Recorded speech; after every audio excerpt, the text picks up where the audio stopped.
बिस्मिल्लाहिर्रहमानिर्रहीम। मैं हूँ काशिम मुनीर एडवोकेट, एक नए टॉपिक के साथ हाज़िर हूँ। टॉपिक है 406 पीपीसी अमानत में ख़यानत के बारे में।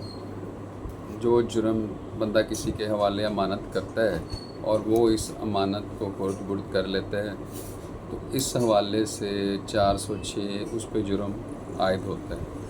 ऑनरेबल सुप्रीम कोर्ट ने इसकी बड़े अच्छे तरीके से वजाहत की कि कौन किस किस तरह के जो मामलात हैं वो इसमें 406 के ज़ुमरे में आते हैं और कौन से मामलात हैं जो 406 के ज़ुमरे में नहीं आते। इस हवाले से 2025 SCMR 1130 पेज है सुप्रीम कोर्ट की बड़ी अच्छी जजमेंट, जिसमें 406 क्रिमिनल ब्रीच ऑफ ट्रस्ट, इसके दो सेक्शंस, दो पोर्शन में इसको तकसीम किया। Firstly, the accused must have been interested with the property of as trust Amanat.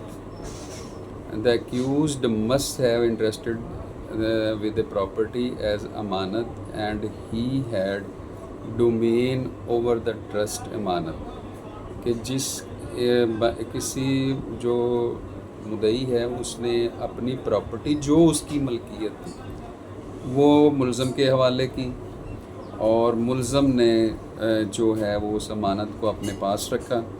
Secondly, after entrustment domain is created, the accused must have breach that trust by either dishonestly misappropriating और converting the property into his own use, dishonestly using और dispose of, कि मुल्ज़म ने इस property को बददियानती से अपने इस्तेमाल में ले आया या इसको कहीं आगे फ़रोख्त कर दिया या प्रॉपर्टी या वो जो चीज़ उसके हवाले की गई थी वो आगे मुंतकिल कर दी।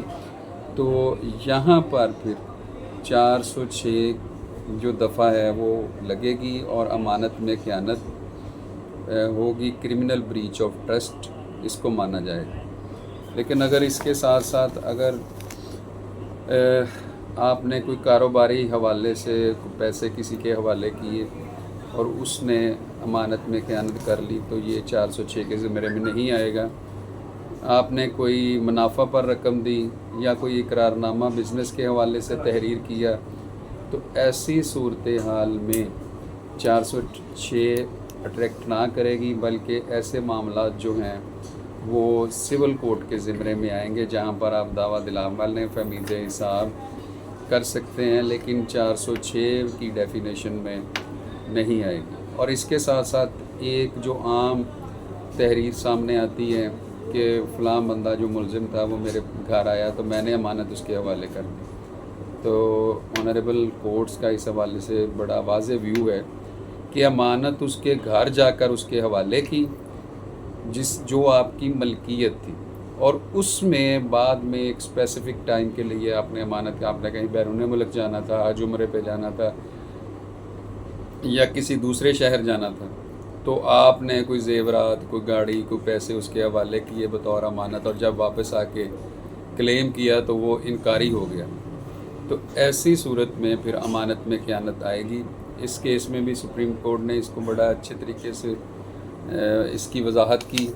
इस केस में जो मुद्दई था उसने अपनी मलकीती गाड़ी जो है वो हवाले की, और लेकिन उसमें साथ इनका इकरारनामा तहरीर हुआ जिसमें स्पेसिफ़िकली उसकी जो अमाउंट थी गाड़ी की वो तहरीर हुई। तो ऐसी सूरत हाल में ऑनरेबल सुप्रीम कोर्ट ने इसको डिक्लेयर किया कि ये 406 के ज़िम्मे में ना आती है, बल्कि यहाँ पे जो स्पेसिफ़िक पोर्शन है वो मैं पढ़ देता हूँ। Mere mentioning the word trust in the FIR did not per se establish criminal breach of trust, and the said offence could not only be made out when the requisite elements of the offence stood fulfilled, कि सिर्फ उसी वक्त ये जुर्म साबित होगा जब इसमें अमानत में ख़यानत आएगी। इसके हवाले से ऑनरेबल सुप्रीम कोर्ट ने 2009 सुप्रीम कोर्ट SCMR 517 का भी हवाला दिया। A plain reading of aforesaid section reveals that there are two requisite elements which are necessary to establish a case of criminal breach of trust.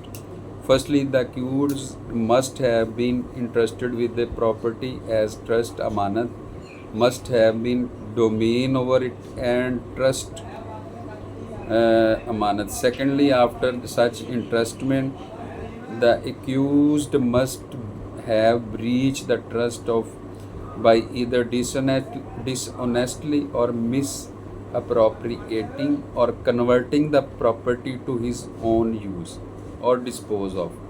کہ اگر وہ امانت میں خیانت کرتا ہے اور یہ دو جو ہے چیزوں پہ پورا اترتا ہے کہ پہلی بندہ جو مالک تھا اس نے اپنی پراپرٹی اس کے حوالے کی اور بعد میں جو امانت دار تھا اس نے امانت میں خیانت کر لی تو اس پہ پھر 406 سیکشن کا اطلاق ہوگا. بہت شکریہ.